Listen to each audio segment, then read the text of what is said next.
Eurovision 2022. Eurovision is one of my favourite times of the year. I absolutely love, maybe I'm obsessed with this competition. And last night was the first of two semi-finals held in Turin, Italy, and we got to see 17 acts perform, of which only 10 could make it through to the grand finale this Saturday. So we're going to talk a little bit about each act and my particular thoughts.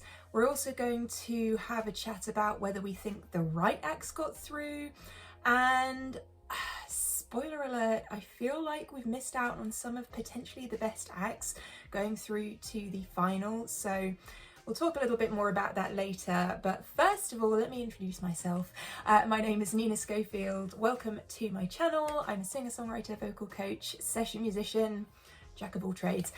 And today I am very happy because we're going to be talking about just what is great about Eurovision, and definitely some of these acts. Oh, they just filled me with joy last night when I was watching. So let's get stuck into it. Beginning with Albania. So Albania's act was Ranella. She sang the song Sacred. Now, the drums here, super Eurovision, huge drums. But the thing that really took me by surprise was those low vocals. When they came in, whew, I was really taken aback. This was a fierce song, a fierce performance. It needed more swinging ponytails. I don't know if you guys watched and noticed, but there was a lot of swinging ponytails, but we needed more of that. That's kind of the Eurovision thing that I look for, aside from the song, is that thing that sets the staging, or this isn't even staging, but choreography into a new realm, a kind of, oh yeah, that's purely Eurovision kind of realm. And the swinging ponytail thing could have been like a major part of this performance. It was already, but even more so.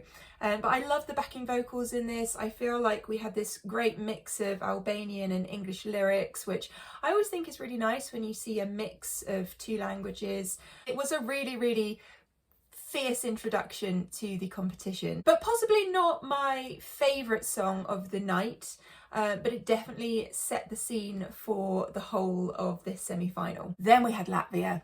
Oh, Latvia. I love this song. I mean, eat your salad. It's a great message. It was fun. We had instant hookiness. It had the brass section, almost like a Bruno Mars type track. You know, I loved the use of the block colours. The imagery was amazing. It was a fun song. Something that I feel like just instantly fit like a sort of Eurovision classic to me. And I loved all the musical hits within this. To me, this was a surefire winner.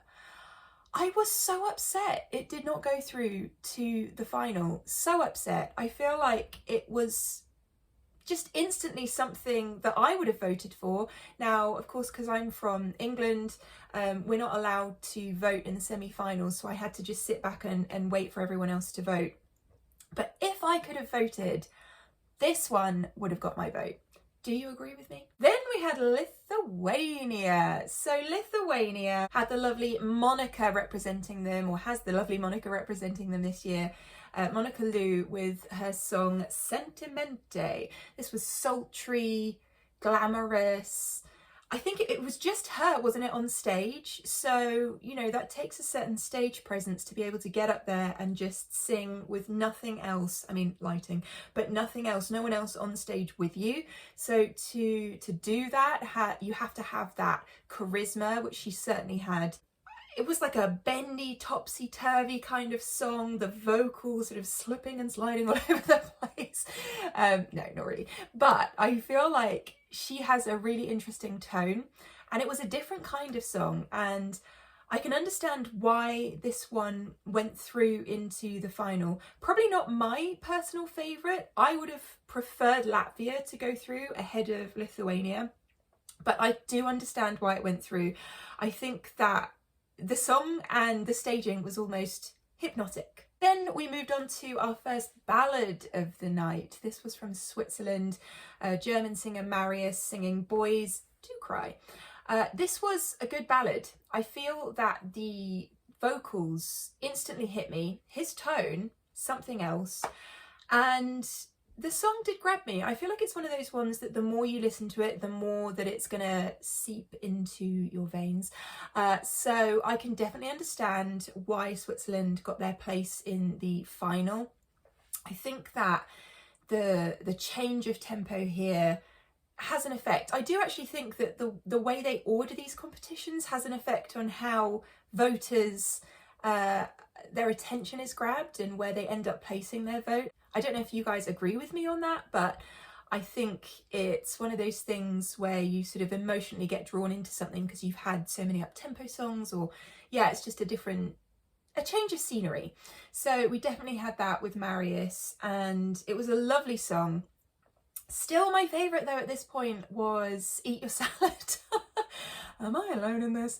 And I also really enjoyed the staging of this with having the kind of shadow puppetry and the shadows telling the story like a projector. It was a really nice touch. And then we had Slovenia. So LPS stands for Last Pizza Slice. Great name for a band.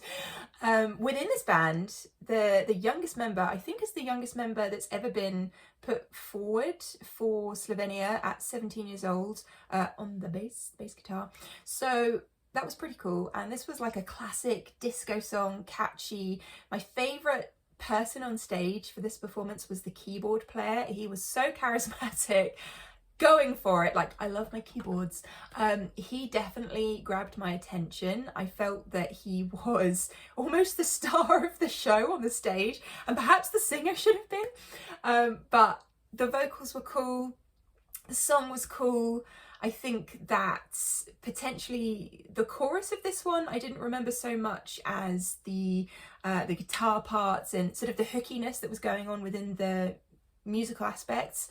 But I do remember the tempo change being something that totally grabbed me. So if you haven't watched this particular song yet, go and watch the semi-final again and just see what you think of that tempo change when it comes in. I thought that was a really interesting touch arrangement wise. And yeah, this was just a super fun kind of song, great staging, and I really enjoyed it. And we will talk more about who got through and who didn't get through, by the way, if I don't mention it with each act at the end of this video. And just, I mean, I've touched upon why I feel like Eat Your Salad should have been in the final, but there are a couple of other ones that I want to talk about. And yeah, we'll just kind of go through the list of finalists and see if we agree with the decisions that were made. Okay, so after Last Pizza Slice was Ukraine's entry, and I was really looking forward to this. I was thinking, right, everyone's gonna get behind this entry. You could tell from the atmosphere in the stadium, just the crowd reaction, that it was gonna be such an uplifting moment. And I really as well was keeping my fingers crossed that the song was going to be great. And my goodness, do I love this song. I'm so happy because this was just the perfect mix of traditional with modern. You know, this is like unique. Everything about Eurovision that I love, I feel like we got on stage. So this was the Kalush Orchestra with Stefania. And I have to say that the beginning was so unique, so wonderful, that suddenly when we had that rapping coming in, it was like the ultimate surprise. It made me go, whoa, okay, this is the kind of Eurovision that I want to see.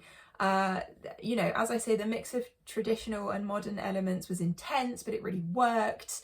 I really liked it.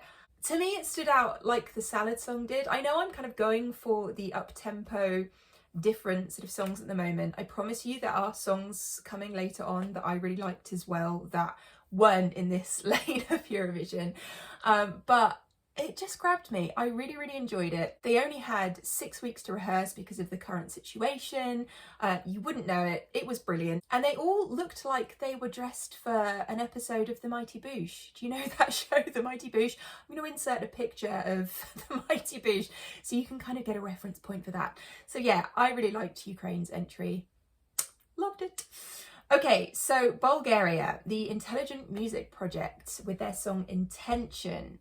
So this was a band of rotating members. They constantly change who's within the group, except for the keyboard player, who is the only original member who has refused to leave. I don't know, who stays put, and I guess, you know, sees lots of other members coming through. So this was rock, pure rock, our first kind of rocky entry. The beginning was cool. We had this split screen introduction. That was really nice. But this was like glam rock, full of harmonies. It was almost like sort of, you know, the band The Darkness, like that, but in the 80s. The harmonies made me think of ABBA a bit. I liked that we had these super intense high vocals. His vocal tone really hit the spot for me. Apart from that, we had a guitar solo and flames on stage. I mean, what more could you ask for? I really enjoyed this. I thought that it was an intense version of the Pokemon theme tune. I'm sure other people have said that, but it really did feel like that. And I was all for it. I enjoyed it. I love a bit of rock. It just changes things up a little bit for Eurovision, and this was a great entry. Now on to my next absolute favourite entry from the Netherlands, Steen de Diepte. I hope I have said that correctly. What a captivating vocal. Just a gorgeous song. The thing with this is that it took me until the chorus to really get drawn into it. Those ooh drops, wow, they were something different, especially with the chord changes underneath. And I feel like this was our first truly unique entry in a proper kind of singer-songwriter form. So this one for me was really, really standout. It was my favourite synth pop vocal and song production that I'd heard so far. Her voice really carried, and the staging was lovely, especially with the lighting. I just thought this was a really, really strong entry, and yeah, I was pleased that the Netherlands went through to the final. I thought that was the right decision for sure. Everyone in the auditorium was singing along by the end. So what does that tell you? I was singing along at home as well, and I think that that is a great sign of a song that resonates with the viewers. So Moldova. This was a song about a new train. I mean, this is what I was told whilst I was watching in the UK. Is that right? This song is about a new train line? Well, either way, we've got the outfits, we've got the Eurovision outfits. I'm going to be honest, when the instrumental hook for this began, I laughed out loud with glee. Again, you know, not laughing at them, like laughing with just the pure joy of this song. Another totally Eurovision instant classic to me. I loved it. The hey ho, let's go. You know, that's something that can be chanted around the globe. Such an easy, super fun hook. And it was just relentless classic Eurovision fun. Now, this song made me kind of realise that I can do a Eurovision dance. For once, I can do it. You know, sometimes you have these complicated moves. This one was just side to side, side to side. I can do this. This is easy enough for me. I was happy with that because I was thinking, oh God, am I going to be able to learn all these dance moves? You know, I like to sit in my sofa at home and start to like dance along and learn some of the moves. This one, even my boyfriend could do this one. He was into it. He said he hoped this one won. So that tells you something, because my boyfriend isn't maybe the biggest Eurovision fan, and if he says this is good, it must be good. I just have one question with this. What was attached to the drum kit at the back? It looked like a raccoon, wizard, scarecrow. I don't know. I just want to know what that was attached to the drum kit. Whatever it was, I approve. Okay, so Portugal. Portugal was Mauro. I feel like I'm pronouncing that incorrectly. Sodad. And this was a slower pace. Suddenly, you know, a change of scenery. It was delicate. The vocal was incredible. The best kind of vocal tone where you just stop in your tracks and you think, who is this singing? That's what I felt with this. It was almost not a Eurovision song. It could have been just a beautiful song that you hear on a movie, television show. That's the kind of thing I got from it. And we had these gorgeous harmonies, the circle of them singing together. I thought that was really interesting staging. You know, you get that communication then within the band, if you want to call it the band, but the group of singers. But our lead singer really stood out with that vocal tone, and the song was quirky and catchy. So I really like this one. And then we had Croatia. So this was, you know, I kind of questioned why they put Portugal and Croatia back to back, because I felt like it was a similar vibe. Maybe that's why they did it, but I almost feel like it doesn't give each country a fair opportunity to display their originality. If you have a similar vibe back to back, it almost forces you to choose a favourite out of the two. That's sort of what I feel. I don't know if you agree with me. So Croatia was Mia with Guilty Pleasure. Again, another cool, quirky vocal and singer-songwriter vibe. The thing about this that was different was the staging was completely different. There was a lot more choreography, and there was a lovely string part, and the bridge was amazing with the vocal layering. So by the end of this, I did feel it was quite different to Portugal, but just that kind of instant vibe, I felt that similarity there. But this was easy listening pop. I really enjoyed it. I really thought that this was a song that was going to grow on me. And yeah, that's what I thought about Croatia. So Denmark. Denmark to me was like the female version of Måneskin, who of course won last year. So the story behind this act is that they found each other on the internet, and they've been together for less than 6 months, which is crazy when you think about what they achieved on stage. But I thought that, yeah, it was just like instantly to me the female version of Måneskin, and you know, nothing wrong with that. I really enjoyed the entry to this, or the intro of this, with the strong, really strong vocal. What a fantastic singer. And the piano. I'm a sucker for piano vocals, so that was really cool. And then to suddenly have the band come in, whew, kind of had me by the edge of my seat. But I thought this was a really cool song. It just surprised me that it went into rock, full on rock, you know? But that's a good thing. That's a really good thing. And it was super radio friendly. Although the melody reminded me of another song, and I don't know what it is. If you know, let me know in the comments box, because I feel like it just reminded me of something and I couldn't quite place it. Anyway, I suppose that's a good thing, because that means the song's recognisable in a way and gets into your head. So yeah, and fair play to the drummer for not needing a seat throughout the whole performance. That was a lot of energy right there, right? Okay, so then we had Austria. Austria was Lumix featuring Pia Maria with Halo. This was a fan favourite, I was told. 90s dance vibes. I really like the track here.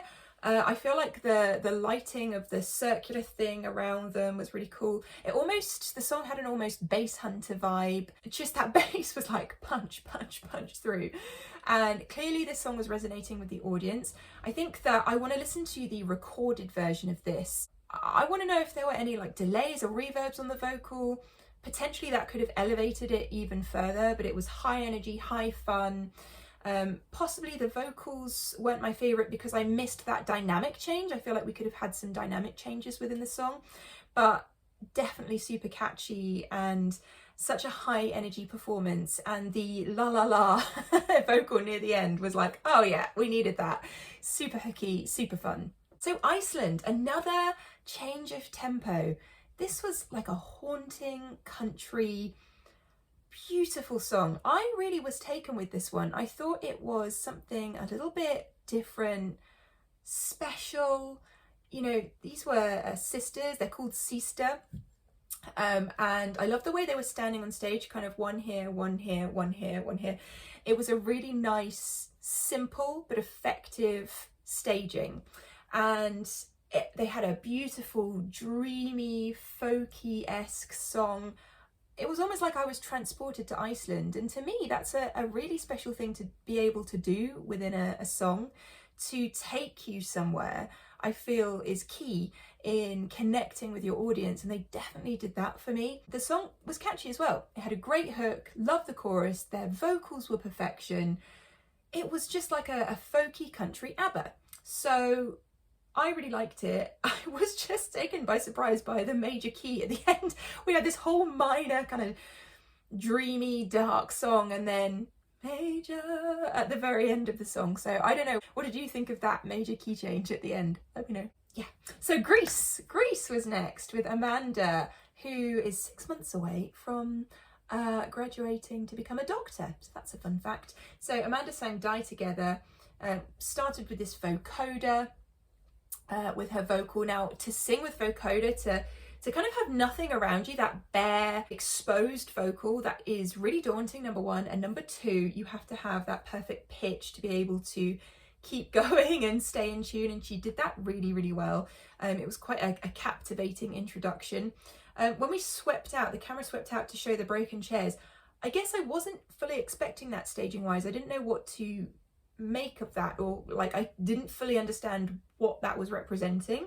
But in terms of the song, great voice, dark synthy pop, you know, I really liked it, and I really started to get to know her vocal, especially in the bridge section. She moved her vocal in a really special way, so I enjoyed this one, and it had fantastic lighting as well, which is key in Eurovision. So Norway's entry claim that they formed 4.5 billion years ago. And they are from the moon. So we'll take their word for that. This was Subwoofer, Give That Wolf a Banana. Very meaningful lyrics. So this is another fun, instantly quirky Eurovision entry. I mean, dressed in yellow wolf costumes, I guess yellow for the bananas. All I can say is, what was going on here? I don't know what was going on, but I can tell you that from the moment the lyric, "Not sure you have a name, so I will call you Keith," came out, I was hooked. I really like this one. Still prefer the salad song. I still prefer the salad song, but I do really like this. It's very Eurovision. You know, we've got the costumes, the dance music, the catchiness, the what is going on here elements. I just want to know, who are they? Does anyone have any idea or theories as to who is behind each of the masks? You know, I couldn't even tell what was going on singing wise because they had these masks on. Did they have the mics like this, you know, the Britney mics? I don't know what was going on. All I know is it was crazy, very Eurovision, and the banana bridge was insane. So there we go. And then finally, we had our last entry from Armenia with Rosalind, Snap, Snap. So this was a unique staging. The concept I really like, with all the white post-it notes, although I think they maybe were made from cloth. I don't know, but it made the whole thing look like she was in her bedroom with post-it notes on the wall and she kept ripping things down, which was quite a cool idea. And at the end, she burst through the screen. I really like the staging with this one, and she's a female producer. Kudos to female producers. I love that. And she had this singer-songwritery vibe. You know, you could tell she was a writer, and there with her guitar. Although I have to say, she played the guitar and then magically she put the guitar down and the guitar carried on playing. So that was an interesting moment. It's fine, it's Eurovision. So yeah, but I feel like this was a strong entry, strong song. By the final chorus, I knew it and I liked it. Maybe not my favourite of the night, but it was a nice vocal, catchy. Yeah, I really like this entry. So that's all of our entries.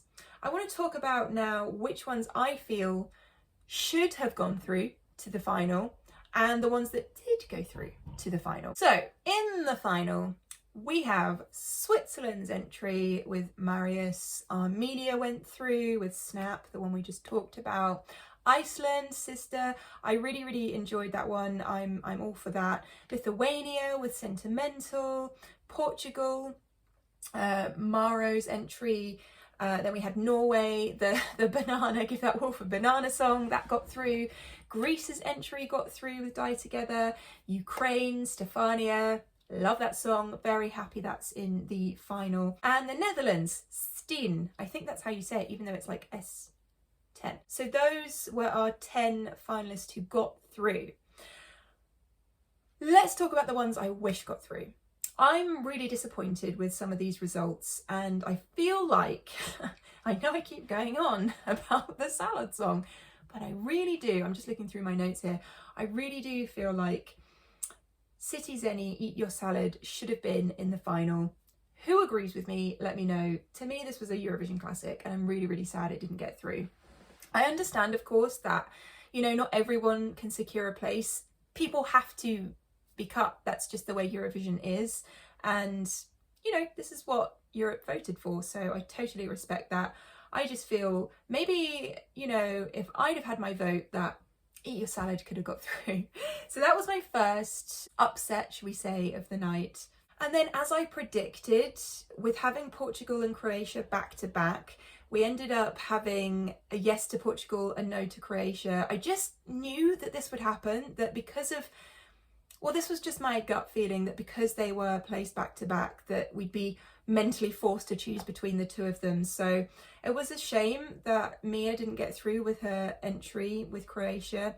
I thought it was a really cool song and definitely one of those ones that grows on you, but I do understand the unique element to Portugal's and the way that it was such a change of scenery, and what a beautiful vocals. So I am happy that Portugal have got through. Aside from that, I kind of do agree with the results. I just feel that Latvia, I really, really, really wanted to be in the final, and I would have potentially swapped out them for, oh god, I don't know. See, this is really hard when you're trying to swap people out for other people. Oh, I don't want to. Why can't we just let everyone sing? Huh? But yeah, let me know what you think and which of those entrants was your favourite. Do you agree with me that Latvia should have gotten through? Are there certain acts that you wish hadn't gotten through, and who would you swap them for? Let me know all of this in the comments box. We'll have a discussion about it, and we'll look forward to the next semi-final, which is happening on Thursday. I was about to say Friday, but I mean Thursday. And if you enjoyed this video, feel free to hit that subscribe button, turn on the notifications, become part of our family here. And you can of course find me on Twitter and Instagram at Nina_Schofield. You can find links to all my various services in the description box down below, and I will see you back here for another Eurovision themed video very soon, I am sure. Have a great rest of your day. Bye!